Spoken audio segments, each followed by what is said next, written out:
I have a very special guest here with me today. Please meet Sarah Remlinger. Sarah, welcome. Thank you, Anne. I'm excited to be here. I'm glad that you're here. Sarah is an executive function coach here with me at Educational Connections, and she works with kids all the way from the younger grades through college, and she specializes in working with students transitioning to college. Sarah has over 20 years as a classroom teacher, and we're so glad, Sarah, that you landed with us and that this has become your specialty. So let's get started, Sarah, and talk about things that have changed because it's so different now than it was even 5 years ago. Tell us a couple of things. Number one, what are some common issues that you're seeing with kids transitioning from high school to college now? And how is that different than, say, 5 years ago or even 10 years ago? Yes, we're seeing so many kind of struggles with that executive function happening. Those things like task initiation and organization and time management and study skills. And what I'm seeing in the last few years is well-meaning policies that happened in high school due to COVID, such as flexible due dates, retaking of tests, inflating of grades, is not really preparing students for the college world. So all those things are off the table once they get there. And so the strategies that they were using in high school to help them be successful are no longer working. That's such a great point, that it is so different. I saw that with my youngest son who just graduated from college in high school because he was a COVID kid. He had some of that going on too. And it's so much different when you can't turn in things late and you can't retake your test and you've gotten used to that. So, Sarah, thank you for that. Let's talk a little bit about really how we help kids get over that hurdle, because I'm sure they've heard from mom and dad, like, college isn't like it was in high school, and you need to do this and you need to do that. Why is building trust with students so important in getting them on their way to college? It's a great question. So just as with any of us, but especially with students who are trying to break out of that childhood into that adulting and becoming that responsible adult, the trust is foundational. And so that's like the first thing that we do as executive coaches, because we want them to trust us. And how we do that is through respect, to be honest, and just valuing who they are and where they're at the moment, not who we want them to be or 10 years down the road. But they have opinions and they want to try new things that and they want to spread their wings. And so we just kind of give a safe landing place to be able to do that and kind of sort through things. And so much of our sessions, not only are we transferring skills, but we're really building a trust relationship. That's the foundation for all that we do. And I can imagine, one thing we hear from parents that call our office is, I don't know if my child will be open to this. They really want to be independent in college. But on the other hand, the parent is super worried that, if I just have a hands-off approach, this could go either way. And so for parents, that are worried their child is maybe not going to follow through on assignments, turn things in, maybe not use their time to study, wait until the last minute. How do you make sure that they, if they hire a coach, that you're on their side and you're really working for that student? Because I'm sure kids come to you, with all different levels of being open to change. Yes, absolutely. One of the things that is so interesting, parents usually have one agenda for the order of which students should work through things, because as parents, we know our kids, but the student isn't quite there yet. And so here, like what you have before you is the stages of change. So a lot of times we will kind of go over all of those elements that is needed for success, but they're ready to start changing in some areas, but other areas they're completely closed off about. So to identify those up front is super important. So generally what we do is we will address all those things, but sometimes we have to backdoor it. So we start again, this is all about customization. This is not a one size fits all. This is really truly about that student that we are working with that's going to be the best for them. So we're going to start where they're at. We're going to start with the things that they are interested in changing, and then we're going to work up to it. And 9 times out of 10, maybe 10 times out of 10, they come to the other things, but it's just taking a minute to get there because of all the baggage that might be attached or whatever else that they have, or trying to adult and spread their wings or all the things. So that is what's so great about executive function coaching is we do recognize the stages of change. And so we work really hard to start and insert ourselves at the place that they're ready to go. I remember talking to this parent who was all about organization, and the kid had a really messy room, and she was worried that, oh my gosh, he won't do his laundry, he won't study, he won't know when things are due.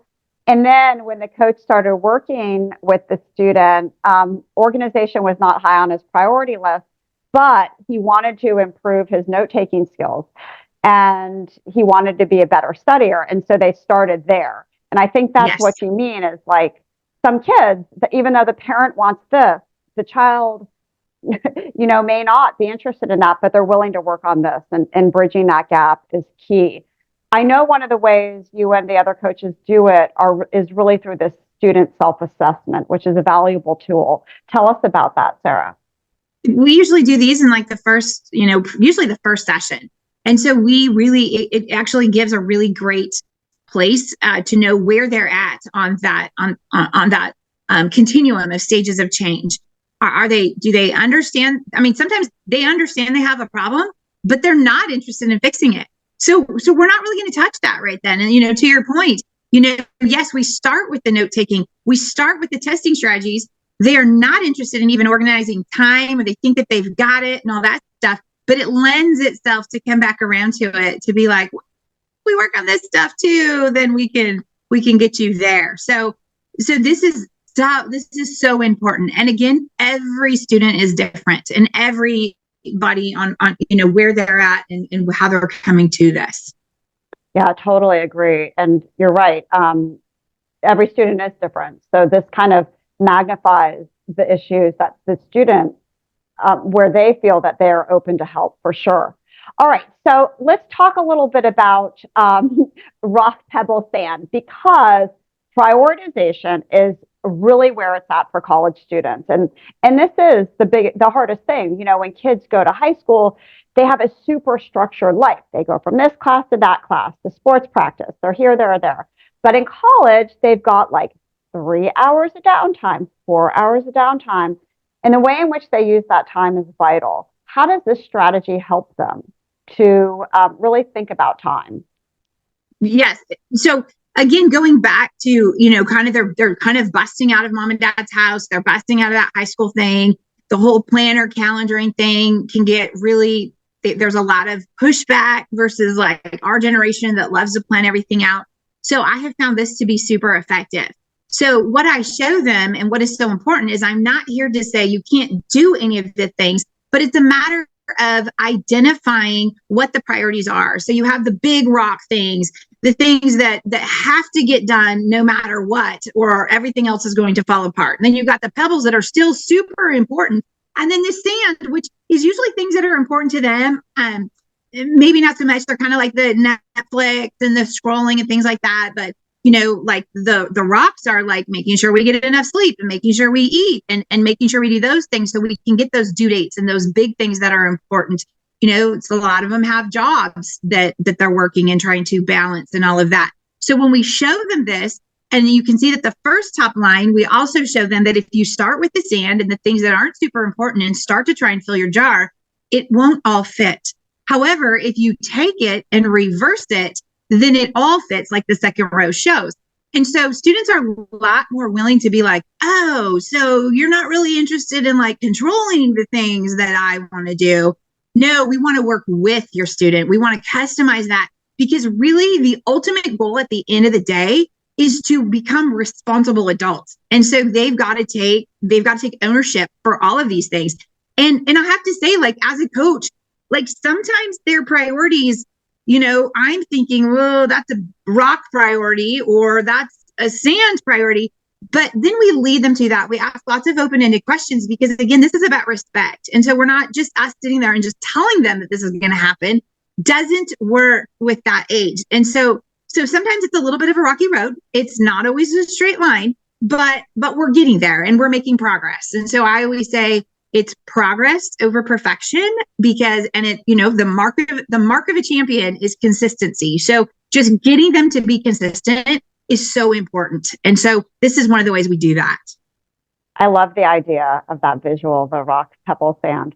I remember you were telling me about the student you have, Lucy, who benefited from this, but she was also super anxious. And I'm not sure if any of the parents on this webinar can identify, but we're seeing more and more of, kids with a lot of anxiety going off to college. Now, Lucy was a good student, you mentioned, but how did this strategy help her?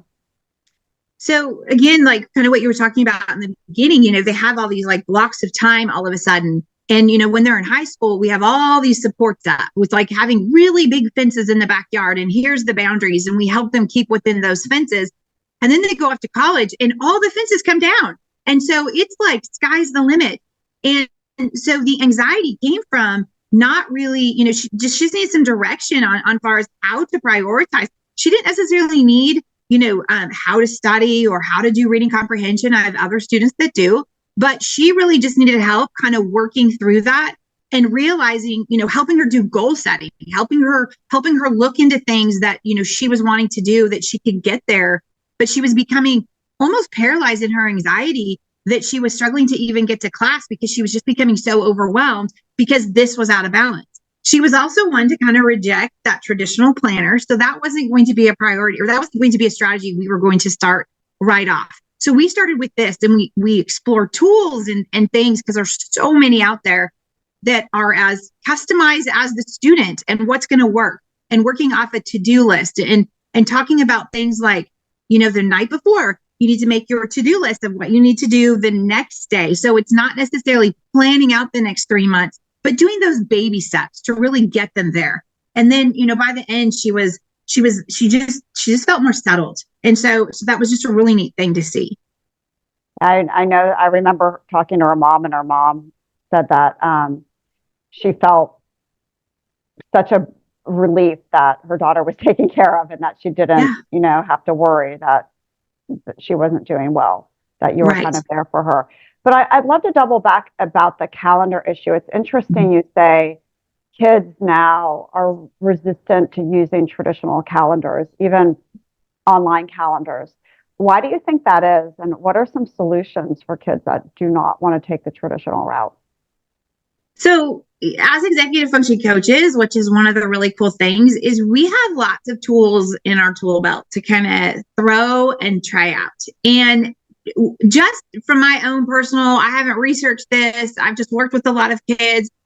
I'm wondering if just there's been like the last, 5-8 years, this big push. A lot of schools will hand out planners, especially to their middle school kids, middle school and elementary, and really get them on recording all their assignments and doing all that stuff, which is absolutely, of course, our generation is like, yes, please, more of that. But then they get to high school and they're just kind of like thrown that off. So a lot of times in high school, they're just like, I don't need that. But the other problem that has really entered in is the whole LMS and how the LMS, which is the learning management system, is being utilized. It's whether it's Google Classroom or it's Schoology or it's Canvas. So students are relying so heavily on that, they don't feel that they need to do any kind of planning or anything, and they don't see the value in it because it's already being done for them. So that's where we get to kind of gently come in. I have to say, a lot of times when we use the stages of change, this particular topic is the one that they reject the most. And so we do have to get creative about it. And so we have to go with things that are important to them, so they can start to see how those things can get done and how we can make room for those priorities that might not be a priority for mom and dad. But again, getting the big rocks out of the way so that they can have those other things. So like there's all kinds of apps that there are that the Unplanner, for instance, the to-do list. There's actually discovering if a student is kind of the artistic side and needs to add color to that to be able, believe it or not, some get really excited about that. So we go with that. And so we just meet them where they're at to get them there. It just doesn't always look the way that you and I think it should look. It is interesting, such a trend around pushback from traditional means, for sure. All right. So Sarah, let's switch gears a little bit and talk about calendaring. So if we know that they don't really want to have a traditional planner, they don't want to write things down in their calendar, why is it still important in a way? And how do you get them to do it? So this is where I call it directive education. And this is where we do lots of open-ended questions. So we kind of, we look at what is working. We do a lot of self-reflection together. So we let, on our first sessions, we talk about what are they doing, and where is this working well, and where is it not working well? Because again, we've got to get the student to believe in this. We've got to get the student and be self-motivated to do this. Because again, it's really scaffolding them to that responsible adult. So we're going to start with those things. We're going to see, and then it's the suggestions, like, well, maybe how about we try this for a week? And so, maybe that's, some of them are literally like, I'm so not using the traditional planner. I have a journal right here, and they will go out of their way to make their own calendar to be able to, do some of that. But again, if it's working, we're not going to fix it, even if it doesn't look like I want it to look. However, most of the time it's broken. And so we're going to come together. That's really why we call it the art of calendaring. It's not really kind of a science anymore. It's not like, here's our monthly and here's our weekly. And students are kind of just rejecting that. And so it's really an art form on how to get them there, how to backdoor that in. But in the end, they start to see, even if they go through college. I've actually had, I have a 20-year-old who rejected all of that, but I find him doing those things now. Like, he's the one pulling out the calendar. He's the one getting the planner. So there is hope. We're putting those things in and we're planting those seeds. And I promise they grow. They just don't always grow the way we want them to go or in a straight line. That's such a good point. All right. So we talked a little bit about managing time and priorities for kids. What about ways to study? Yes, this is a big one. Because again, I have had students that their strategy is go take the test, see what's on it, and then I get to retake it and get an A and take that A. And that's just not working, obviously, in college. So they've never really had to try on different study techniques or anything like that. A lot of times in high school, they're given study guides. So students do not know how to create their own study guides. So we work with them on that, on the most effective ways to do that. Again, as executive function coaches, we have lots of tools in our toolbox to throw at them to see what's going to work, because this is really about a customization when it comes to this piece. We really get to know that student. Again, that's why the trust, that's why we build on that foundation. We get to know who they are as a person, what makes them tick. And we actually add all those pieces in to come up with a strategy that's going to work for them. So we look at, just like, obviously, like assessing what are their needs. What is it that they're, again, that stages of change, where are they ready to kind of dive in, and what they're really needing. So this kind of takes this is a really big one for some of my students. Yeah. And I can imagine that, jumping off kids' strengths is going to be a much better indicator of their ultimate success than seeing where they're weak and working on weaknesses. That doesn't really have, we don't see as much gain from that type of approach. How do you assess their strengths, their preferences toward learning, and go with that? So I personally like to do a personality profile. I use the Enneagram, just it's kind of easy. And again, I tell kids that this is not an identity. This is information. This is not a destiny. It's just a description. Like, there's going to be parts you don't agree with. And that is great, because you are complicated. You're created that way. And that's very exciting. And we get to use all of the things. But this just gives us, again, some information and some direction to really customize. So I do some intake tools to see how they prefer to learn. How do they best retain information? What, again, very much a lot of self-reflection in these sessions, to see, because again, perception is reality. And so whatever their perception is, that's what they're working from. So that's what we're going to guide and lead. So again, to your point, like, going from strengths, I always work in their strengths. Weaknesses, those will kind of just strengthen while we strengthen these other things, but we don't really focus on that. So we are really just going to work on that.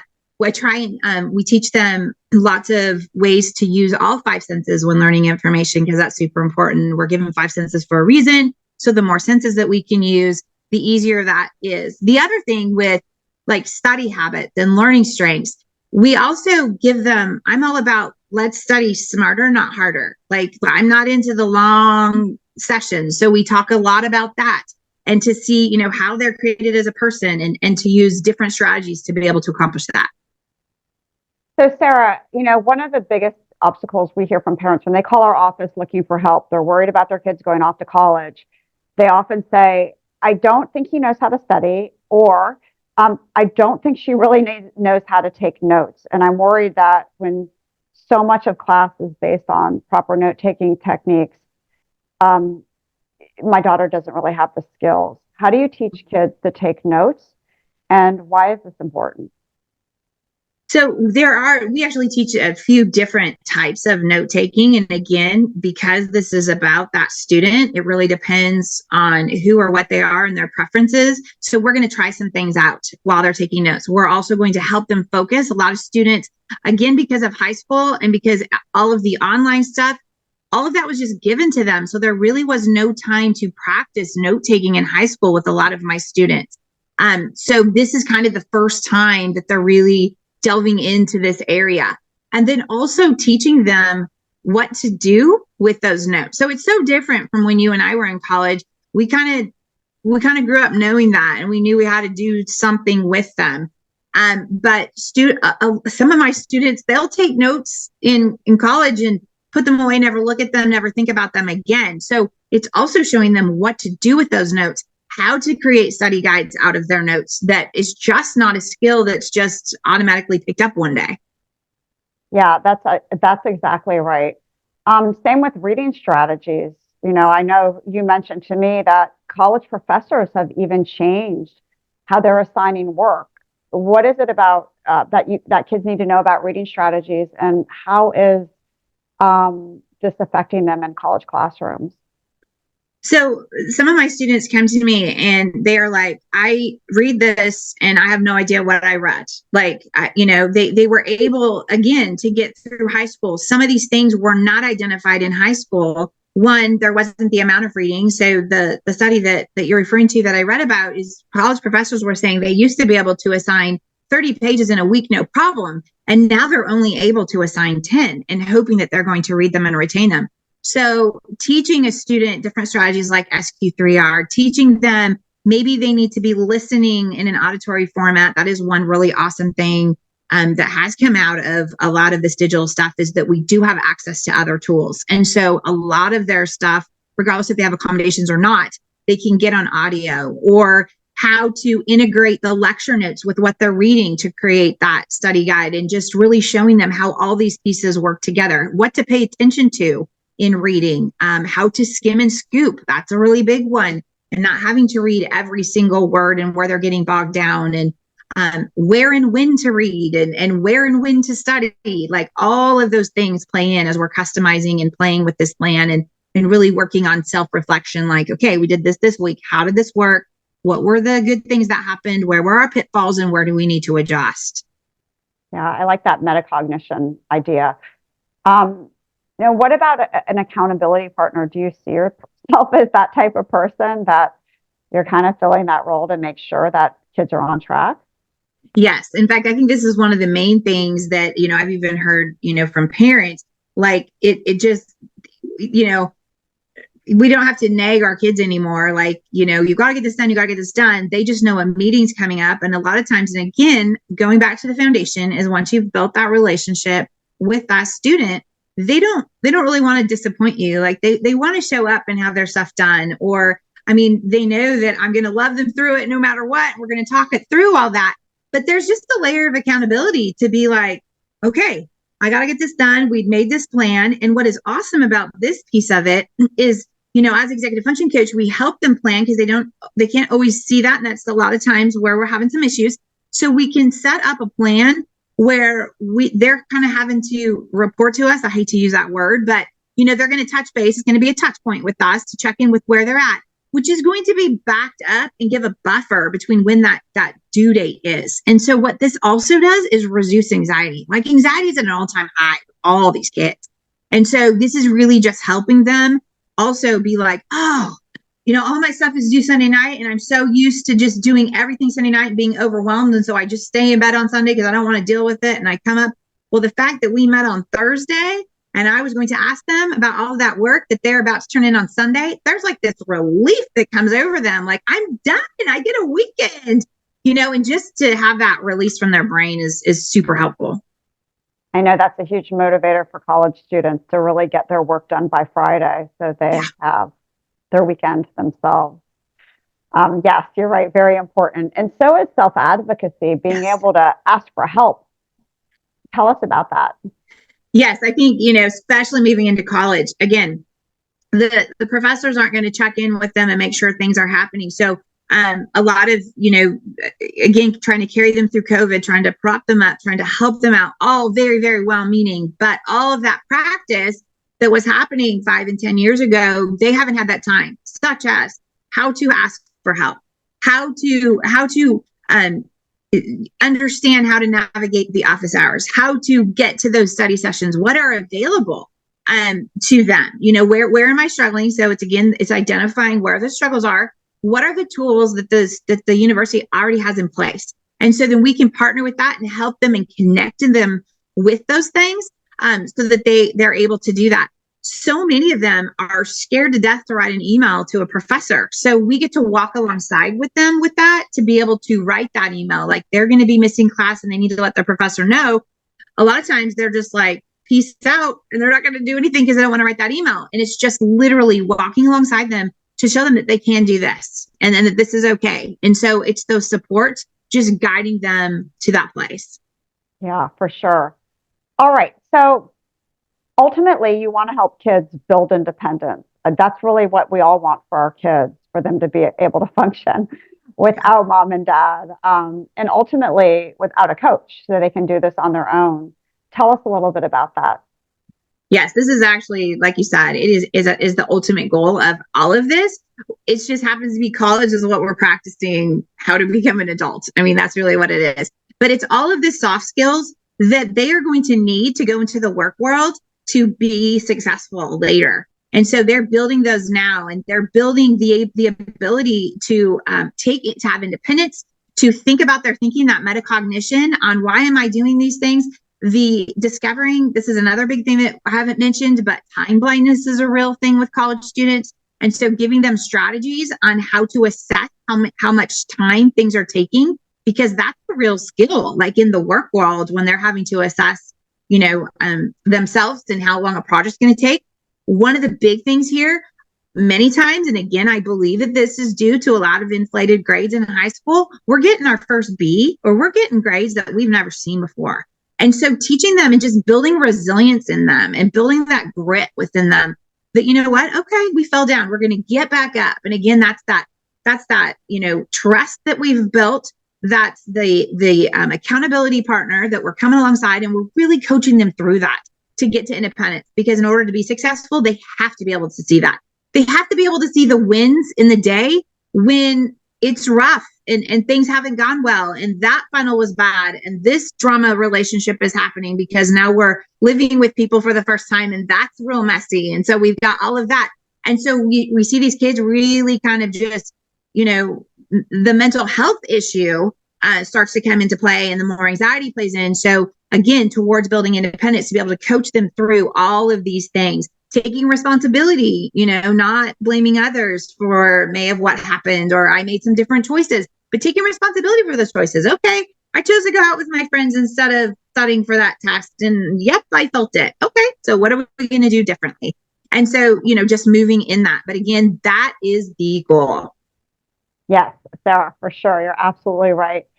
And everybody out there, all the parents, what we found is that because we are virtual now, it works so well with college students. And Sarah, I'm wondering if you can touch on a little bit about the virtual component about it, and why, that does work well, because so much is digital now. Yes. One thing, students are really used to this virtual. They really are. This platform is not foreign to them anymore. This is, super great. The other thing from a college standpoint is we're kind of accessible all kinds of times that work for them, because we all know college students kind of work on non-traditional hours that maybe would be hard for some in-person coaching. The other thing that's great is I've received texts before from students who are like, in the middle of kind of implosion, and it's like, hey, jump on a call with me. And so I'm able to like literally within 5-10 minutes jump on a call with them, figure stuff out so they're not spiraling, and then you just kind of set them back up and get them back on track. And those things are really, really positive.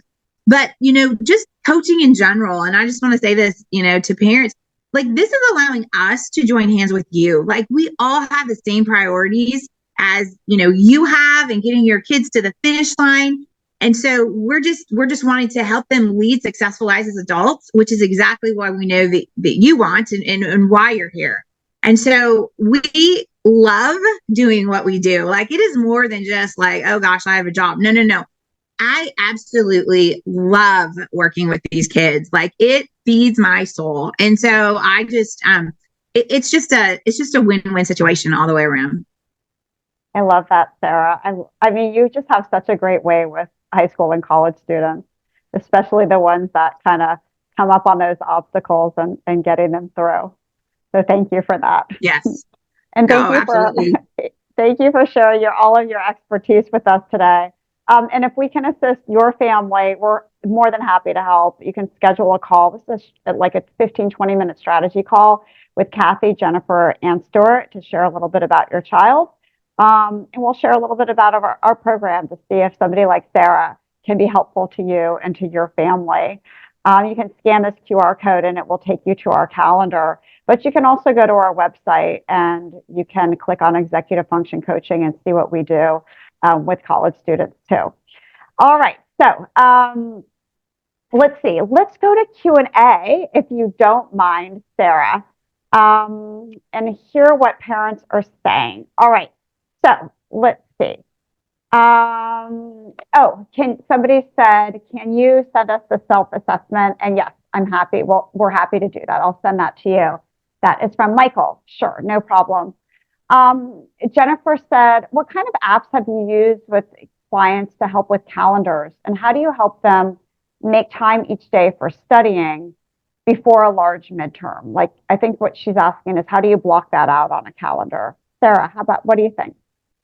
Well, again, that's where we work together with the student to get I can't stress more, like we have to get them for them to be their idea. So we do lots of open-ended questions. And honestly, this has a lot to do with that, noticing time. How long does something take, and being able to estimate what that is. So we do a lot of things, and we kind of keep track of those things so that we can block out appropriate time for scheduling. We teach them things like the Pomodoro method, and to be able to do these, quick sprints that don't seem overwhelming, where they work for 25 minutes and then they, take a break for 5 minutes and work for another 25 minutes. We talk about things like body doubling, which is a huge technique that even Google is building their workspaces around. But it's literally, we're doing work in the presence of other people, which, like my generation, like, what is that?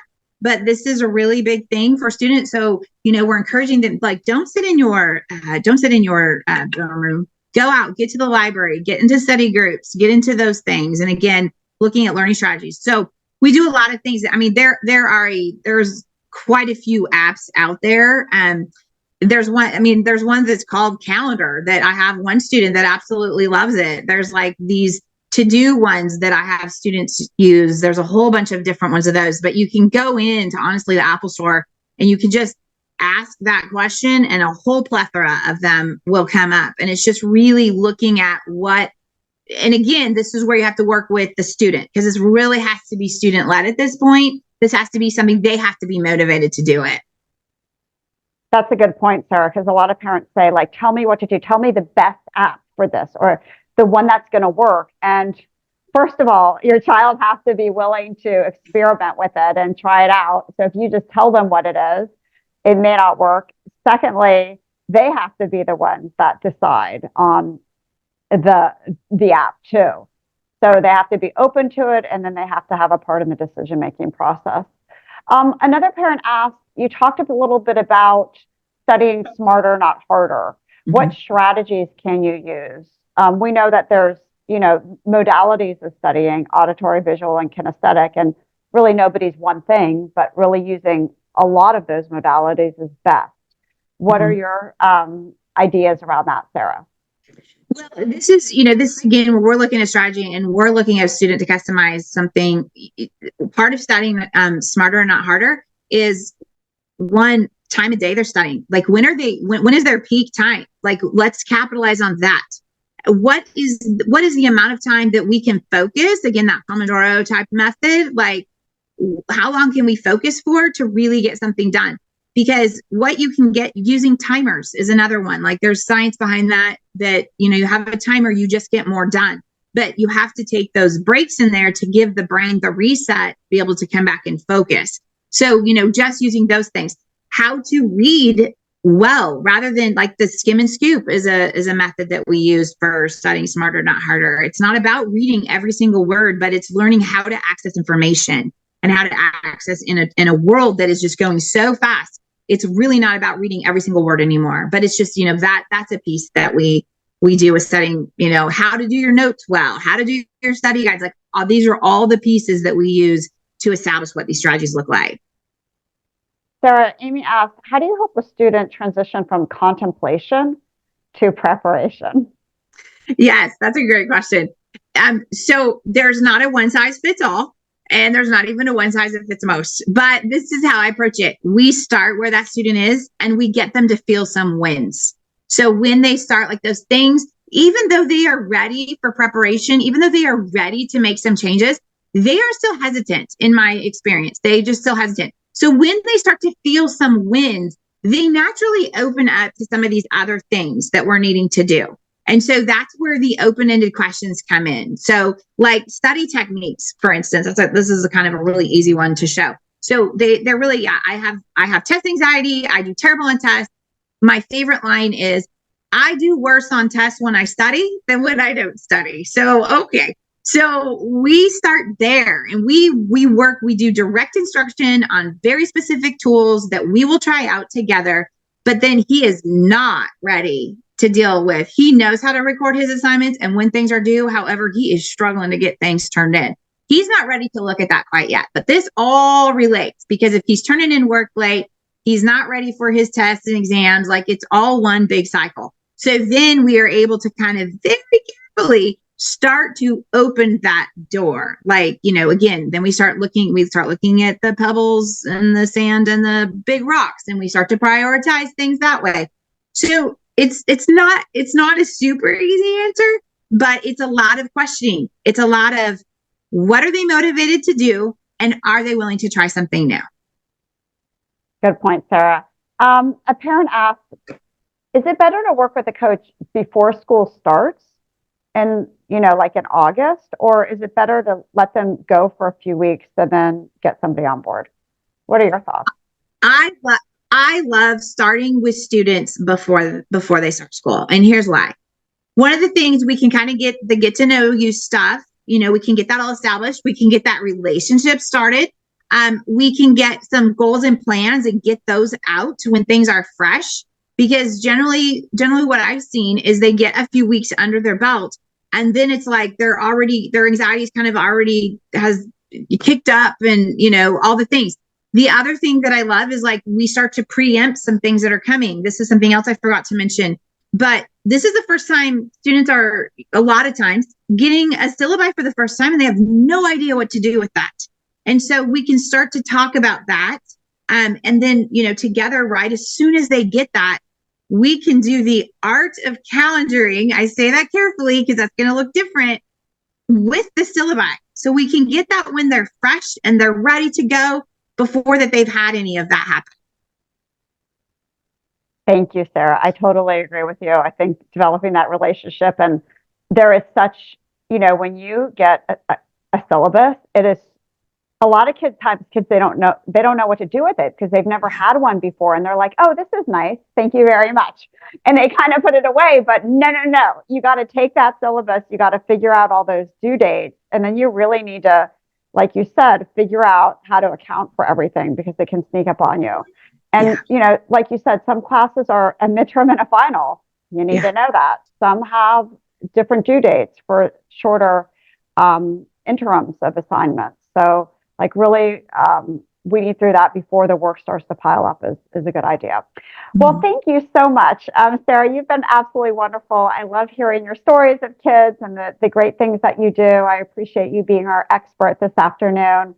I wish everybody a wonderful summer, a great start to the school year, whether you're in high school, going off to college, or you're in the midst of college. I wish you all the very best. Thank you so much for joining us this afternoon, and have a great day. Bye-bye.